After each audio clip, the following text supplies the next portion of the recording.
Bon, histoire de momies, là, je m'en vais rejoindre Christian Page, notre enquêteur du paranormal, spécialiste des momies.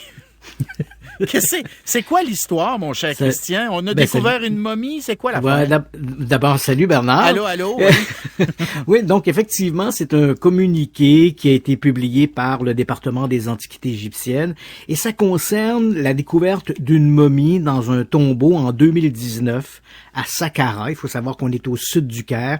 Il y a là une immense nécropole et en 2019, des archéologues ont découvert un tombeau à plusieurs dizaines de mètres sous la surface du sol, en forme de L. Les murs étaient richement décorés. À l'époque, je crois qu'on en avait parlé parce que les peintures on avait l'impression que ça avait été peint un mois plus tôt. Donc les fresques étaient particulièrement bien conservée.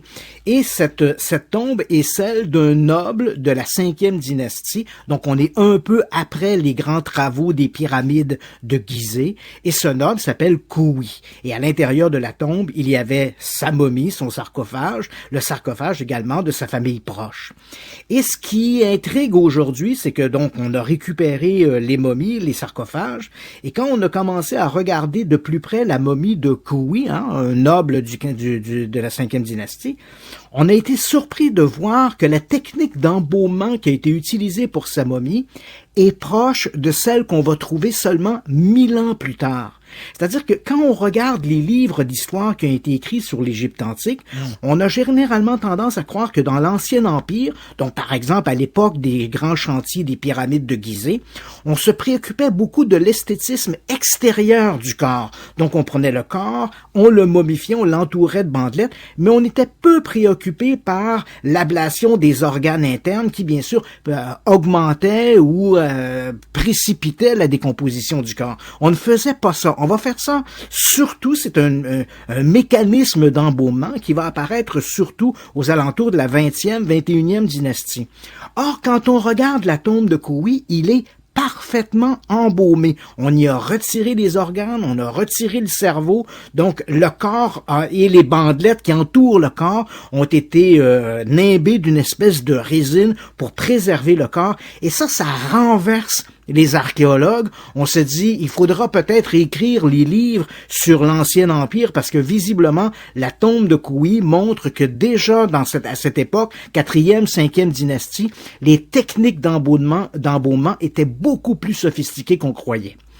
Au moment où on se parle, la controverse, bien sûr, quand les archéologues ont pénétré dans la tombe de Kouhi, on a remarqué des traces de pillage, des gens principalement dans l'Antiquité, avaient pénétré dans la tombe du noble.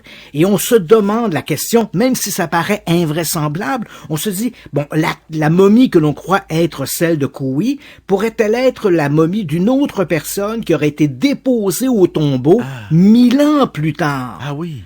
Et si c'était le cas, bien sûr, à ce moment-là, on reviendrait un peu aux acquis des recherches menées par les archéologues. Le seul moyen de le déterminer, c'est bien sûr de soumettre la momie à une analyse au carbone 14, ce qui pourrait prendre, d'après le département des Antiquités égyptiennes, 5 ou 6 mois avant qu'on ait des réponses claires.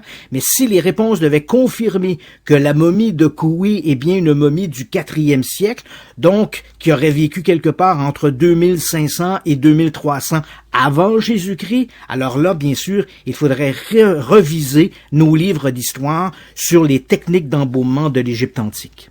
C'est quand même incroyable qu'ils aient développé des techniques aussi sophistiquées, 2500 ans avant Jésus-Christ, Christian? Oui. Il faut savoir, Bernard, que les Égyptiens avaient une obsession pour la mort. En fait, on naissait avec l'idée qu'on allait mourir. Le pharaon, toute sa vie entière, était consacrée à son après-vie. Donc, inutile de te dire que toutes les cérémonies que l'on faisait autour de la mort étaient excessivement sophistiquées et l'idée d'embaumer le corps, ça nous renvoie, et on en a souvent parlé, à tous ces rituels d'une croyance dans l'après-vie. Et ça, c'est vieux, ça date même de la préhistoire. On avait des rituels où on enterrait les gens avec des objets qui leur avaient été chers. Et bien sûr, on le retrouve dans l'Égypte antique, les tombeaux. On n'a qu'à penser au tombeau de Toutankhamon, qui a été inhumé avec des objets qui étaient propres de sa vie quotidienne pour une survie dans un au-delà. Très intéressant.